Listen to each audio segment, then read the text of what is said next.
ওনারাও যেমন বলেছেন, জামাত ইসলামও বলেছে, তারা সবাই বলছেন নির্বাচন আমরা ফেব্রুয়ারিতেই চাই, নির্বাচন বন্ধ করতে চাই না।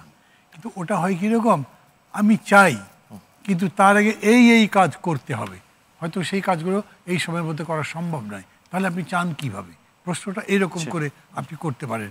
তো এইখানে এই জায়গাতে আপনি উনি যেভাবে 5টা দাবি তুলেছেন বা পড়লেন এখন যেটা পত্রিকায় আসছে, সেটাতে খুব সহজ কথা হচ্ছে যে আরও 1 মাস সময় এখন বাড়ানো হলো।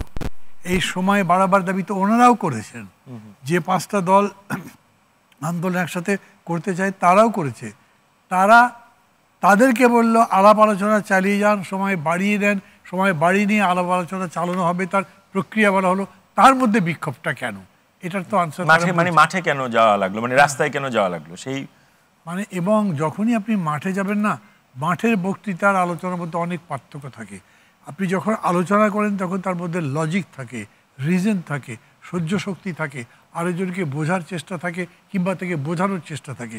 কিন্তু মাঠের বক্তব্যে উত্তাপ অনেক বেশি থাকে, সবার মধ্যে ছড়িয়ে দেওয়ার মতো, সংগঠিত করা, আন্দোলন করার জন্য ফিরিয়ে আনতে পারেন না। তো এরকম হয়েছে অনেক সময় যে হয়তো নেতা চাননি যে আন্দোলন এত দূর যাক, কিন্তু চলে গেছে। অনেক উদাহরণ দেওয়া যাবে। ওনারা কি করতে চাইছেন ওই অর্থে দাবি কয়টা দিলেন, এটা তো একটা আলোচনার বিষয় আছেই। দাবি নিয়ে যদি আলোচনা করতে চান, আমি 5টা দাবির সম্পর্কেই বলতে পারবো যে ওটা কেন আমি সমর্থন করি বা করি না, বা কতটুকু সমর্থন করি। যেমন মনে করেন আইনি ভিত্তি। এখন আপনি আতাউর রহমান ভাইকে জিজ্ঞেস করেন আইনি ভিত্তিটা আপনি একটা ড্রাফট বলেন তো, এইটা হবে। হ্যাঁ দিতে পারেন। কোনটা? জামাত ইসলাম একটা বলেছে প্রেসিডেন্টস প্রভিশনাল অর্ডার, এরকম কিছু নাই। প্রেসিডেন্ট অর্ডার আছে, বাট প্রেসিডেন্টস কনস্টিটিউশনাল অর্ডার বা প্রভিশনাল অর্ডার বলে কোনো জিনিস নাই। সেটা কীরকম করে দেবেন? তার মধ্যে তারা যেটা প্রস্তাব করেছে সেটা এরকম যে এই দফার মধ্যে সনদের মধ্যে যা যা লেখা থাকবে তার বিরোধিতা করাটা রাষ্ট্রদ্রোহিতার শামিল হবে এবং তার জন্য মামলা করে তাকে শাস্তি দেওয়া যাবে। আপনি ওটার বিরুদ্ধে বলতেও পারবেন না। এই সনদের মধ্যে যা যা লেখা থাকলো আপনার পছন্দ নয়, আপনি একটা ক্যান্ডিডেট, আপনি এটা সমালোচনা করতে পারবেন না। এইরকম করে এইরকম একটা দাবি তারা করেছেন ওর মধ্যে, এই প্রেসিডেন্টের প্রোক্লামেশন বা অর্ডারের, যাতে আপনার সমস্ত হাত পা বাঁধা, যেটা পাশ হবে তাই শুধু বলতে হবে, তার বাইরে কোনো কথা বলতে পারবেন না। এটাও সেখানে বলা হয়েছে।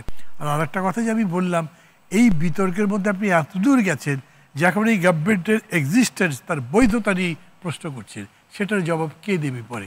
ইতিহাসের কাছে যদি এই তত্ত্বাবধায়ক সরকার, এই অন্তর্বর্তী সরকারকে ছেড়ে দেন, তখন অন্তর্বর্তী সরকারের কোনো অস্তিত্বই থাকবে না। ধরে 5 বছর পরে মামলা হলো, অন্তর্বর্তী সরকার আসবে নাকি এটা জবাব দেওয়ার জন্যে?